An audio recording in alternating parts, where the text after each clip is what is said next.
Señor, te damos gracias por el día de hoy, gracias por la oportunidad que nos das de acercarnos a tu palabra. Hasta el día de hoy, tu cuidado, tu misericordia, tu fidelidad nos ha sostenido, nos ha dirigido, nos ha ayudado, Señor, y te pedimos de que el día de hoy no sea la excepción. Que tu mano nos siga fortaleciendo, que tu mano nos siga guardando, y aquello que hables a nuestras vidas el día de hoy, Señor, te pedimos de que nos ayudes también a ponerlo por obra. En el nombre de Cristo Jesús oramos. Amén. Amén y amén. Que Dios les bendiga, mis hermanos, mis hermanas, amigos y amigas que nos ven a través de esta pantalla. Que el Señor me les guarde, me les proteja. Es un gusto saber de que hay una vasta comunidad allá aprendiendo a través de estas enseñanzas que el Señor nos permite dar. Así que el único que se lleva la gloria y la honra es nuestro Señor Jesucristo. Por eso el día de hoy continuamos con Lucas. El día de hoy, Lucas capítulo 10, verso 25 en adelante. Estamos aprendiendo de todo el Evangelio de Lucas. Muy interesante el recorrido. A ver hasta dónde nos lleva y hasta cuándo nos lleva todo este recorrido. Pero ha sido de gran bendición para cada uno de nosotros poder detenernos detalladamente en este Evangelio. Y de Lucas, ¿por qué el Evangelio de Lucas y no los otros? Bueno, el Evangelio de Lucas fue escrito para una comunidad que está lejos de la ley de Dios, una comunidad en el sentido del conocimiento, porque fue apuntada hacia la comunidad gentil. Así que ahí es donde entramos nosotros, en ese paquete donde no teníamos promesa, no teníamos herencia, no teníamos ley. Sin embargo, fuimos adheridos a este pacto de nuestro Señor. Pero veníamos sin un historial hebreo, digamos, y el Evangelio de Lucas va dirigido a eso, hacia las minorías, hacia el pueblo rechazado, desechado, que no era parte de, ¿no? Sigue Lucas capítulo 10, verso 25 en adelante. Y esta historia tú la has leído muchas veces. Es una parábola que Jesucristo cuenta, la parábola del buen samaritano, ¿no? Es una parábola que se ha usado de muchas maneras, impulsando trabajos sociales, motivando a la iglesia o motivando a las personas a que puedan extender la mano al necesitado, ¿no? Muchas veces ha sido usada para impulsar movimientos de justicia social.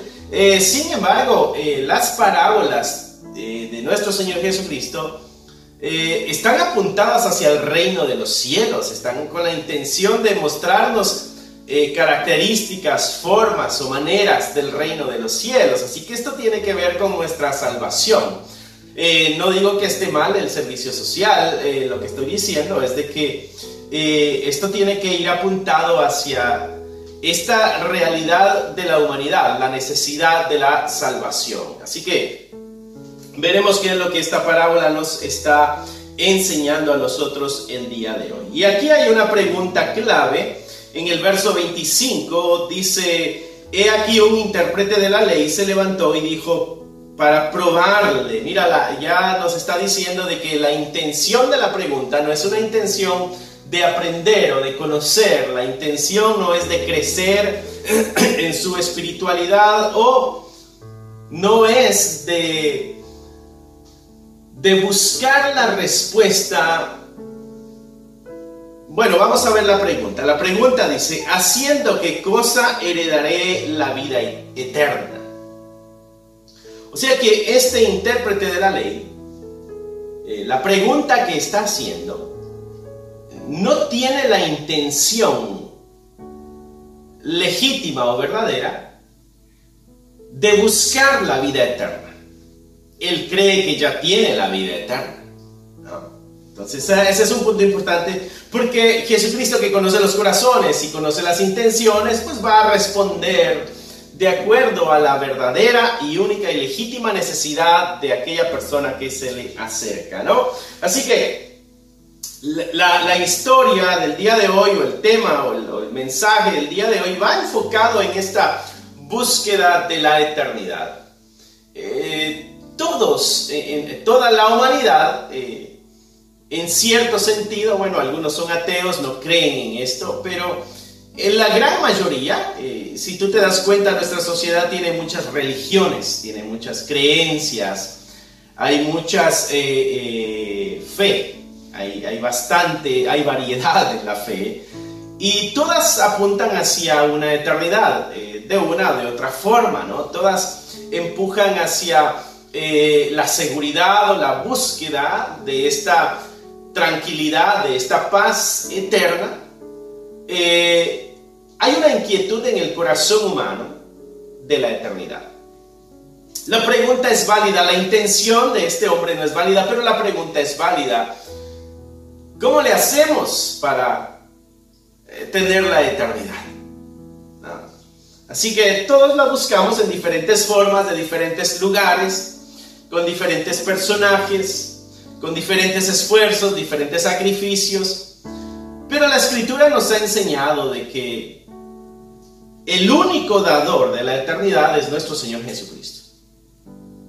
No hay otra manera de llegar al Padre sino es a través de Él. Él dijo, yo soy el camino, yo soy la verdad, yo soy la vida, y nadie llega al Padre si no es a través de mí. Nosotros sabemos de que el único camino para llegar a la eternidad se llama Jesucristo, el camino. Juan 3:16 dice, porque de tal manera amó Dios al mundo, que ha dado a su Hijo unigénito, para que todo aquel que en Él cree no se pierda, sino que tenga vida eterna. El que cree en Jesucristo no se va a perder en el camino, sino que va a agarrar el camino correcto y va a llegar a la meta que se llama la eternidad. Pero mira lo que dice Juan 3, verso 36. El que cree en el Hijo tiene vida eterna. Entonces nos vuelve a reafirmar esta idea, ¿no? Pero dice, el que rehúsa creer en el Hijo no verá la vida, sino que la ira de Dios está sobre él. También hay un juicio para aquel que no cree, ¿no? Entonces, por un lado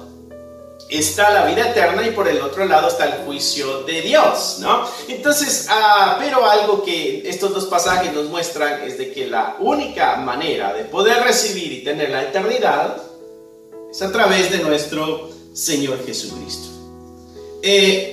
Continuemos nuestra lectura. O reiniciémosla. He aquí un intérprete de la ley se levantó y dijo para probarle, maestro, ¿haciendo qué cosa heredaré la vida eterna? Jesucristo le responde, le dice, ¿qué está escrito en la ley? ¿Qué es lo que lees? ¿Cómo es que tú la entiendes? Tú eres el intérprete de la ley, ¿qué es lo que tú entiendes en tu estudio de la ley? ¿No? Dice, entonces aquel respondiendo dijo, bueno, amarás al Señor tu Dios con todo tu corazón y con toda tu alma y con todas tus fuerzas y con toda tu mente, y a tu prójimo como a ti mismo. Estos dos grandes mandamientos que resumen toda la ley de Dios. Lo que él está diciendo es, bueno, lo que yo he aprendido a través de mi educación, de mi estudio, de indagar, es de que si yo cumplo la ley a totalidad, entonces yo voy a poder tener la vida eterna, ¿no? Entonces, Jesucristo le dice, bien has respondido, verso 28, haz esto y vivirás. Entonces estás bien, es lo que has entendido, es lo que la palabra de Dios dice, hazlo y eso es lo que te va a dar la vida eterna. Recuerda que Él en realidad no quiere saber cuál es el camino para la vida eterna, porque Él cree que ya tiene la vida eterna, porque Él cree que es justo, porque Él cree que ya cumple todos estos mandamientos, ¿no? Recuerda que es el intérprete de la ley. Él es de entre los religiosos, es uno de los que están en la cima, en la pirámide esta religiosa, en la pirámide de los encargados de enseñar y de dirigir o qué sé yo, la vida religiosa de la comunidad en aquel entonces. Este estaba entre los de hasta arriba, ¿no? Entre la cima de la pirámide. Verso 29, pero él queriendo justificarse a sí mismo, dijo a Jesús, ¿y quién es mi prójimo? ¿No? Y hace otra pregunta, ¿por qué? Porque no lo ha agarrado todavía en alguna falla, y la intención de la pregunta es ver en qué falla Jesucristo para poder señalarle, juzgarle, destruir su ministerio, ¿no? Recuerda, la intención negativa de estas es destruir el ministerio de nuestro Señor Jesucristo, y están buscando errores y fallas para poder decir, ajá, ya ves, por eso es de que no te voy a seguir, porque estás mal en tu justicia, ¿no? Pero Esto nos ayuda a nosotros para responder a la pregunta de la eternidad. ¿Qué hacemos nosotros para poder adquirir la vida eterna? Algo que habíamos visto ya en los primeros versos que leímos de Juan 3:16 y Juan 3:33, vimos de que es creer en Cristo lo que nos otorga la vida eterna. Está rehusándose a creer en Jesucristo, a someterse al señorío de Jesucristo. Entonces, al cumplir la ley no le va a satisfacer la necesidad que tiene de la vida eterna. Mira, hablando en esta sección podemos decir de que muchas veces nosotros tomamos el camino equivocado, un camino erróneo para responder o para adquirir la vida eterna. Nuestro limitado conocimiento de la verdad nos hace creer que podemos nosotros ganar la vida. Nosotros creemos que a través de nuestro esfuerzo, a través de nuestra lucha, a través de nuestras buenas obras, pudiéramos ganar la vida eterna. Sin embargo, Juan 3:16 y 3:36 nos dijeron de que es creer en Jesucristo. Es un asunto de fe. Es un asunto de aceptación, es un asunto de sometimiento, lo que nos va a otorgar la vida eterna. Un camino equivocado basado en nuestra ignorancia, viendo a ver qué es lo que ya nosotros podemos hacer, ¿no? Es interesante porque Jesucristo en el verso 21 de este capítulo 10, nosotros lo veíamos la semana pasada, Jesucristo había dado un anuncio interesante a la comunidad que estaba oyendo, y entre ellos estaba este intérprete de la ley. Jesucristo les había ya dicho que estas cosas estaban ocultas de los sabios y que habían sido reveladas a los niños, ¿no? Y Jesucristo se regocijaba en esa verdad de que Dios había revelado estas grandes cosas a los niños, pero las había ocultado de los sabios, de los entendidos, de los que conocían. Y entre esos sabios y entendidos y que conocían estaba este intérprete de la ley, ¿no? Y nos damos cuenta de que sigue oculta esta realidad y esta verdad ante los ojos, a pesar del conocimiento, a pesar de sus estudios. Eso nos deja ver de que el estudio y el conocimiento y todo eso, mis hermanos, no es lo que nos abre las puertas, porque esta es sabiduría humana, pero la sabiduría que viene de Dios es la que nos permite entender las verdades espirituales que solamente Él revela a quien Él quiere. Jesucristo mismo lo decía en esos versos anteriores, lo leímos la semana pasada, de que Él revela a quien Él quiere al Padre. Dice, el Padre conoce al Hijo, el Hijo conoce al Padre, y el Hijo lo revela a quien Él quiere. Gloria a Dios. El sabio hace aquí la pregunta, ¿qué puedo hacer yo para ganar la vida eterna? ¿No? Pero este sabio tiene sus ojos cegados, esta verdad está oculta para él. Y esto nos va a ir ayudando a nosotros a entender. Primero, mis hermanos, hay un camino equivocado. El camino equivocado es nuestro esfuerzo para alcanzar la vida eterna. Nosotros no podemos hacer nada para adquirir la vida eterna. La vida eterna no es un trofeo que tú y yo nos ganamos a través de nuestro esfuerzo. Si la vida eterna fuera algo que tú y yo nos podemos ganar, Jesucristo vino por gusto.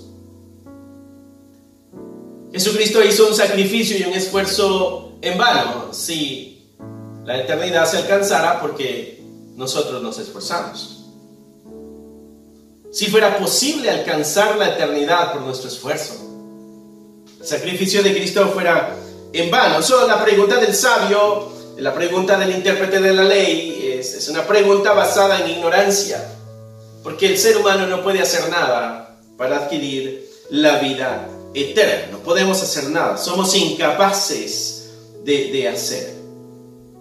Sin embargo, el intérprete de la ley menciona dos grandes cosas que él ha aprendido, y Jesucristo hace una afirmación en esas dos grandes cosas, y dice Jesucristo, es verdad.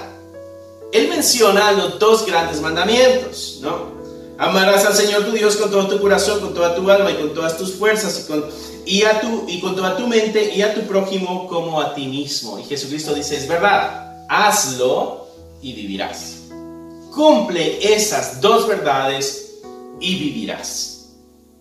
Y aquí es donde pudiéramos entrar en conflicto nosotros con esta parábola y esta enseñanza, porque ya hemos aprendido de que es someternos al Hijo, es creer en el Hijo lo que nos otorga la vida eterna. Entonces pareciera de que también es a través de obras que adquirimos la vida eterna, porque si yo hago estas cosas, quiere decir que yo alcanzo, yo logro recibir como premio, como recompensa, como pago, pues la vida eterna. Dos grandes problemas que muestra la búsqueda de la eternidad. Hablando de este camino equivocado, creer que nosotros podemos hacer algo, y lo otro que él decía en el verso 29, queriendo justificarse a sí mismo, le dijo a Jesucristo. Él está seguro de que tiene la vida eterna porque ha hecho el esfuerzo necesario. El camino equivocado es nuestra autojustificación. Creer que nosotros no lo merecemos por lo que hemos hecho y creer que a través de nuestro esfuerzo nosotros lo lograremos. Pero ten esas dos grandes verdades en mente, porque es lo que Jesucristo nos va a ayudar a entender en lo que continúa. La pregunta del intérprete de la ley para este momento fue: ¿y quién es mi prójimo? Y esa pregunta es la que hace que Jesucristo traiga esta parábola para poder explicar el punto. Tú recordarás también que las parábolas es una forma de enseñanza de nuestro Señor Jesucristo. Esto lo mencionábamos anteriormente. Si tú has seguido la línea de esta serie de predicaciones, ya has escuchado esto. Las parábolas de nuestro Señor Jesucristo es una historia inventada con la intención de enseñarnos una verdad espiritual, ¿no? Una historia creada para enseñarnos una verdad espiritual. Entonces esta parábola tiene la intención de enseñarnos una realidad, una verdad que nos ayude a entender el reino de los cielos, cómo funciona el reino de los cielos, o a entender nuestra salvación. Y en este caso está en el contexto de la vida eterna. Está en el contexto de cumplir el mandamiento. ¿Cómo puedo yo cumplir estos mandamientos? Y más que todo, ¿quién es? ¿Hacia dónde debe dirigirse el cumplimiento de este mandamiento? En este caso la pregunta fue: ¿quién es mi prójimo? ¿No? Entonces aquí podemos ver el camino que el Señor Jesucristo revela. Ya vimos el camino equivocado, el que muchas veces tomamos en base a nuestro esfuerzo y autojustificación. Este es el camino revelado. Mira lo que dice el verso 30. Respondiendo Jesús dijo: un hombre descendía de Jerusalén a Jericó y cayó en manos de ladrones, los cuales le despojaron e hiriéndole se fueron, dejándole medio muerto. Este hombre viene de Jerusalén, seguramente viene del templo, viene de adorar, viene de servir, y en el camino para Jericó es un camino pedregoso, angosto, hay muchas cuevas y piedras donde los ladrones es fácil que se escondan. Esta parábola, esta historia está basada en algo muy conocido en su comunidad.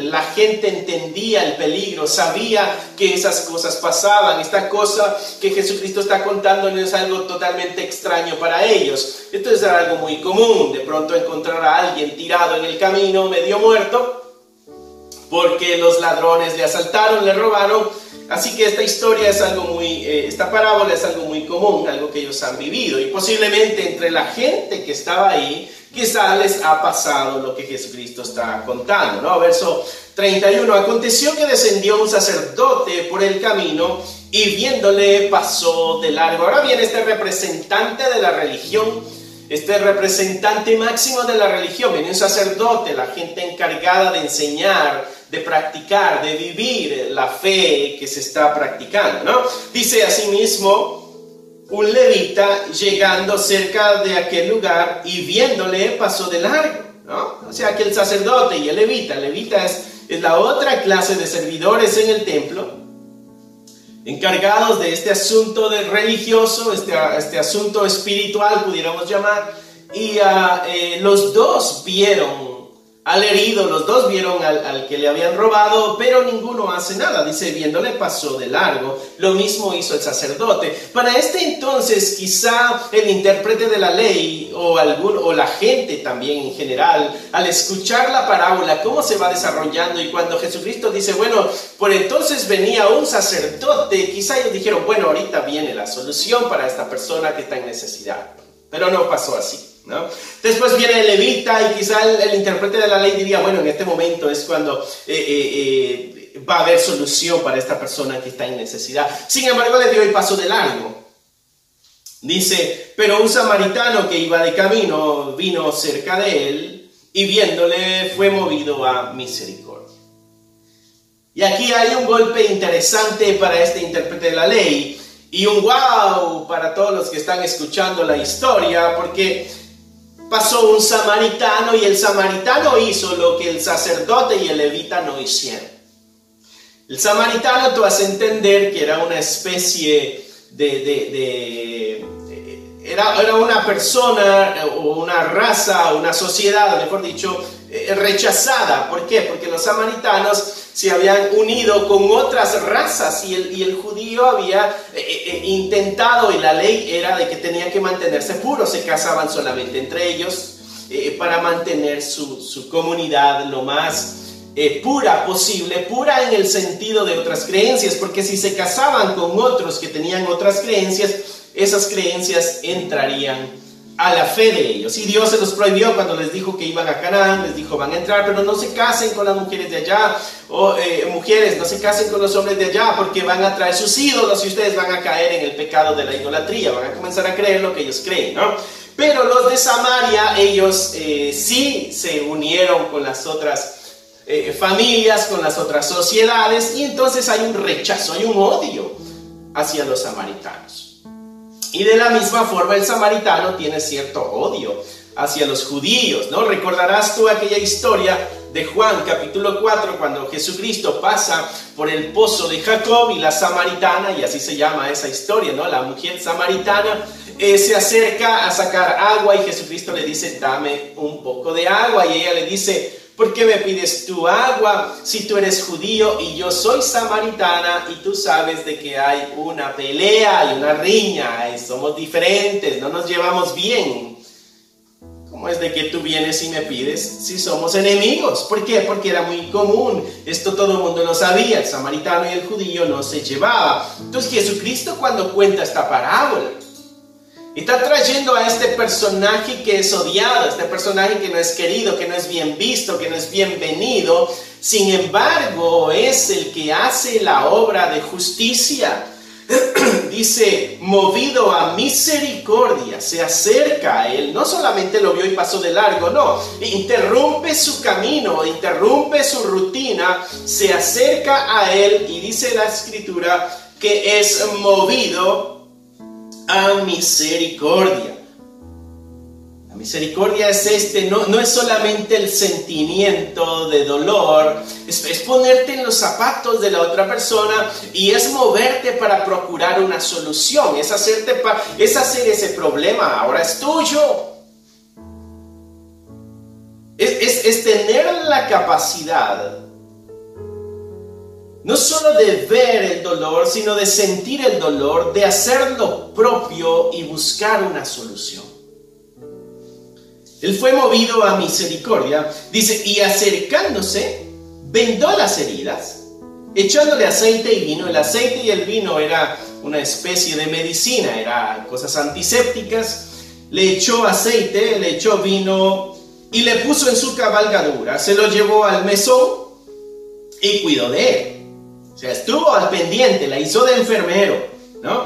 Dice, al otro día al partir sacó 2 denarios y los dio al mesonero, y le dijo, cuídale, y todo lo que gaste de más yo te lo pagaré cuando regrese. Eso él sigue su camino, va a hacer sus negocios, lo que sea, quizá vendía, no sabemos, pero parece que su camino era un camino común o normal, y cuando regrese, si hay algo más que se debe, yo te lo voy a pagar. Aquí vemos al enemigo de este herido, un enemigo social, un enemigo racial, un enemigo de herencia, extendiendo la mano porque fue movido a misericordia. Y se hace responsable de su desgracia y se convierte en la solución de su desgracia.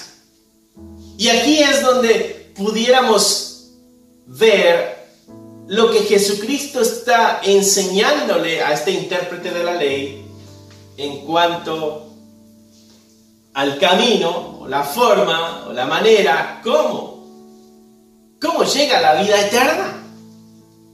O cómo cumplimos los mandatos para la vida eterna. Y es que esta parábola va más allá de obras sociales. Esta parábola va más allá de simplemente una enseñanza de ayudar a los demás. Porque el intérprete de la ley se justifica diciendo: yo cumplo toda la ley, así que yo ando bien. Pero a través de esta parábola Jesucristo le demuestra de que no es así, de que él no puede cumplir la ley con sus propias fuerzas. Hay una ley que el intérprete dijo: esta es la ley para la vida eterna, y Jesucristo le dijo: es verdad, ve y cúmplela y así recibirás la vida. Pero Jesucristo sabe una verdad: el ser humano no puede cumplir la ley de Dios. Ni se somete a la ley, dice Pablo, ni puede cumplir la ley.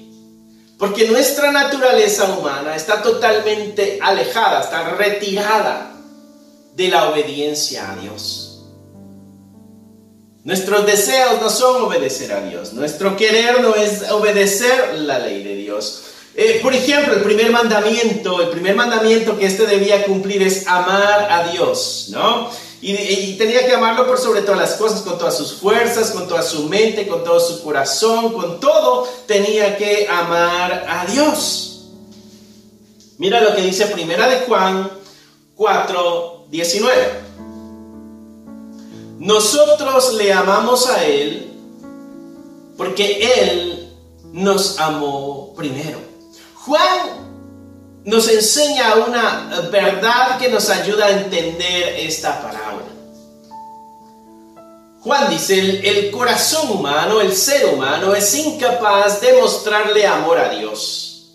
La razón por la cual, dice Juan, hablándole a la iglesia, la razón por la cual nosotros el día de hoy decimos que amamos a Dios y realmente amamos a Dios, la razón por la cual lo podemos hacer es porque Él nos amó primero. El amor de Dios hacia nosotros nos ha capacitado para poder responderle en amor. El amor a Dios es una respuesta a haber entendido y haber recibido el amor que Él primeramente nos daba. O sea que yo no puedo amar a Dios a menos de que el mismo Dios me dé amor a mí. Entonces el intérprete de la ley no puede cumplir la ley a menos de que Dios lo capacite para cumplir la ley. Entonces en realidad no es su esfuerzo lo que le otorga la vida eterna, sino que es el resultado de que el amor de Dios ha sido derramado sobre el corazón de la persona. Somos incapaces de cumplir la ley de Dios. La ley de Dios, decía Pablo, que había sido puesta para mostrar nuestras debilidades, nuestros pecados. Cuando tú lees la ley de Dios, te das cuenta de que no puedes cumplir la ley de Dios y te das cuenta de que eres transgresor de la ley de Dios y que ahora estás destituido de la gracia de Dios. Y entonces la ley te presenta tu incapacidad y lo inútiles que somos. Y nos deja ahora con una pregunta: ¿y ahora qué hacemos para que este problema se solucione? Y cuando estamos en ese problema de no saber qué hacer, es cuando Jesucristo aparece y dice: yo soy el que soluciono el problema. Yo soy el que doy el perdón del pecado. Yo soy el que doy la vida eterna. Yo soy el que restauro la relación con Dios. Yo soy, dice el Señor Jesucristo. Cuando vemos la ley que no la podemos cumplir, es cuando vemos la necesidad de Jesucristo para poder cumplir la misma ley. El amar a Dios es la respuesta de que Él nos ha amado primero, de acuerdo a 1 de Juan 4:19. Su amor está en nosotros y por eso somos capaces de amarle a Él. Si el amor de Dios no está en nosotros, no podemos amar a Dios. El ser humano necesita a Dios para cumplir ese mandamiento. Y el segundo gran mandamiento que este escriba, que este intérprete de la ley presenta es amar al prójimo como a nosotros mismos. Y amarás al prójimo como a ti mismo.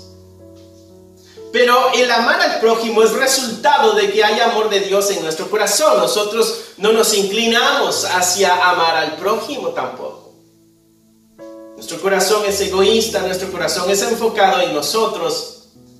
Pero si hay una pizca de amor de Dios en nosotros, podemos nosotros responder en amor al prójimo. Este es el resultado, este acto del samaritano. Recuerda que estas son dos sociedades que se odian, estas dos sociedades que se odian a muerte porque se han atacado varias veces, destruyéndose los unos a los otros.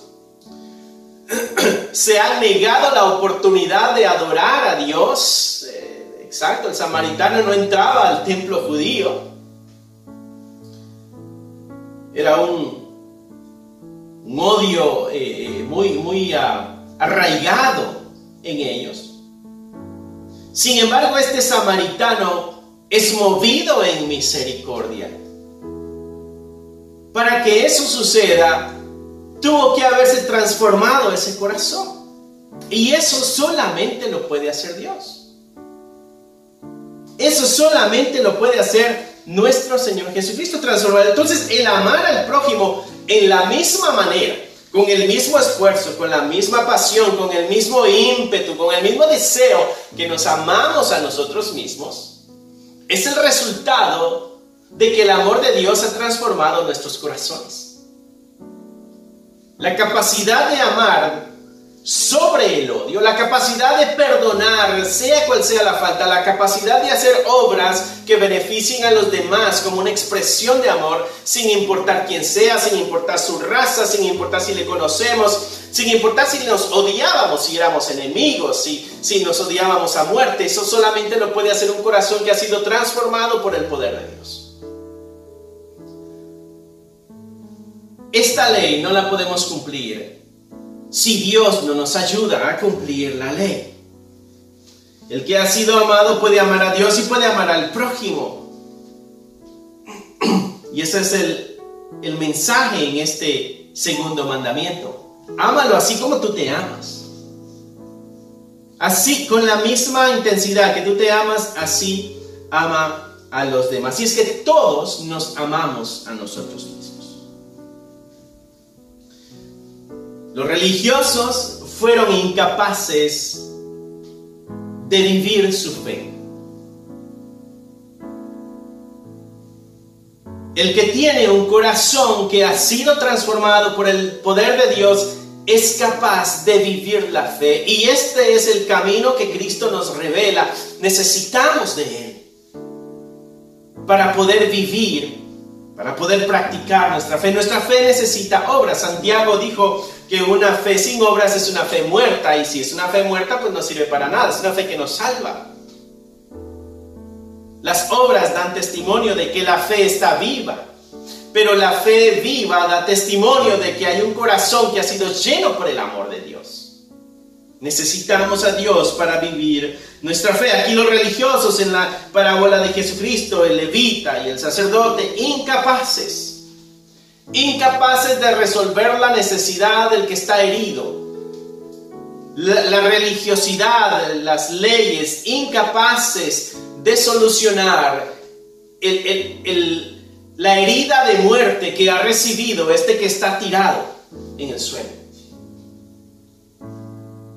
Ese que está tirado con herida de muerte es el que necesita vida. Sin embargo, la religión fue incapaz de presentar la solución. Nada más señaló de que había una herida, nada más señaló de que había muerte, nada más señaló de que estaba tirado y sin ayuda, y pasó de largo. Sin embargo, el odiado, el rechazado, el que no era bienvenido, ese fue movido a misericordia. El extranjero fue movido a misericordia y ese actuó.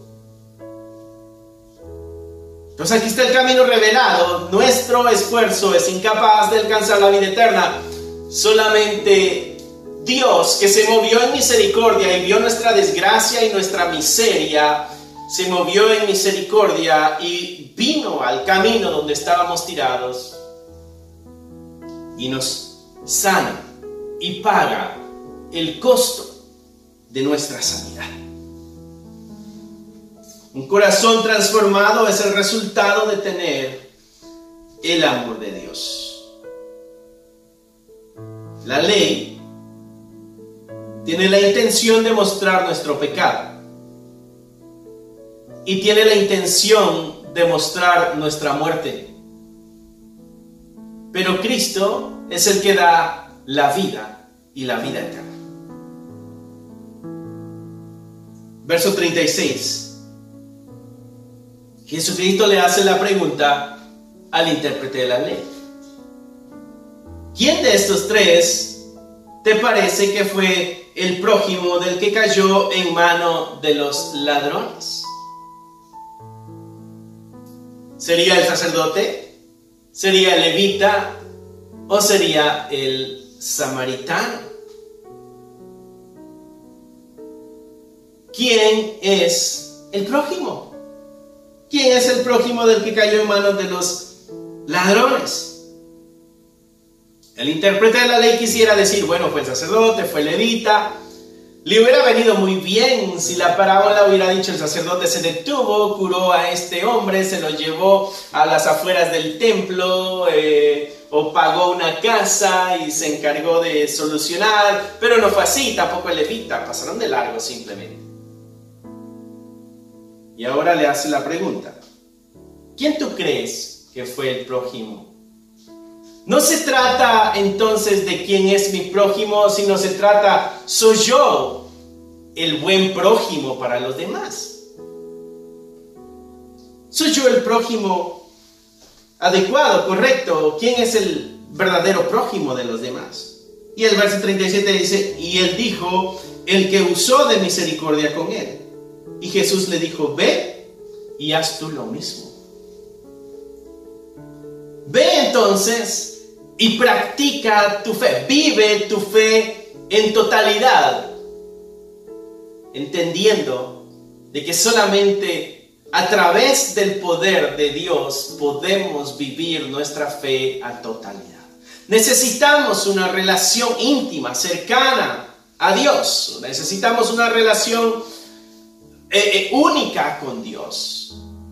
Necesitamos un corazón transformado, necesitamos una visión diferente para que podamos nosotros adquirir la vida eterna, cumplir la ley de Dios. Él está diciendo: ve y haz eso. Atrévete a actuar por encima de los odios y los prejuicios. Atrévete a actuar por encima. Deja moverte por el amor de Dios. Deja dirigirte por la dirección que Dios da, sin importar cultura, sin importar religión, sin importar nada. Haz aquello que Dios pone en tu corazón que hagas, aquello que Dios te capacita para hacer. Y entonces, esa fe, esas obras de fe, darán testimonio de que tienes la vida eterna. Ve y haz tú lo mismo, le dice. Ahora este intérprete de la ley tiene que arreglar el problema de su corazón. Tiene que ser capaz de amar al enemigo y servirle con amor, con el único deseo de que se beneficie su enemigo. Ese es un tremendo arreglo de corazón. Eso solamente lo puede hacer un corazón transformado. Tiene que solucionar el problema de un corazón. Y tiene que solucionar otro problema. Tiene que solucionar el otro problema, el problema de la religión. En esta parábola se dio cuenta de: oye, todo lo que he aprendido, todo lo que me han enseñado, realmente no me lleva a la vida eterna. Ahora, la instrucción es: si tu religión no te funcionó, si lo que has aprendido, lo que has leído, lo que has entendido no te funcionó, Jesucristo le dice: aquí estoy, entonces, sígueme. Una parábola muy interesante. Ahora lo mismo nos toca a nosotros hacer. Tenemos que vivir nuestra fe, pero sabemos de que no podemos vivir nuestra fe a menos de que el mismo Dios haga que nosotros vivamos nuestra fe. Y si Dios hace que nosotros vivamos nuestra fe, es porque tenemos una relación íntima con Él. Y es porque le hemos reconocido como nuestra única salvación. Tenemos que vivir nuestra fe, que otros se beneficien de nuestra fe, que brillemos como el samaritano en medio de la necesidad y de la oscuridad. Que la luz de Cristo en nosotros alumbre a todos.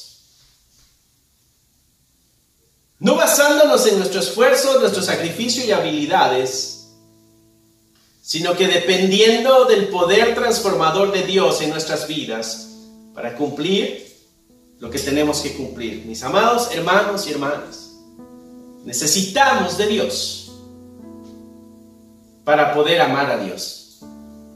Necesitamos de Dios para poder amar a nuestro prójimo. Necesitamos de Dios para poder tener la vida eterna. Cierra ahí tus ojos, mi hermano, mi hermana. Señor, te damos gracias. Gracias por tu cuidado, por tu amor, por tu misericordia. Gracias por la enseñanza el día de hoy, porque nos recordaste, Padre, de que la vida eterna no es algo que logramos a través de nuestro esfuerzo. Es algo que tú nos das porque te moviste a misericordia. Gracias, Padre, y de una forma consciente una vez más ponemos nuestra vida en tus manos y que tu voluntad se haga en nosotros. En el nombre de Cristo Jesús oramos. Amén, amén y amén.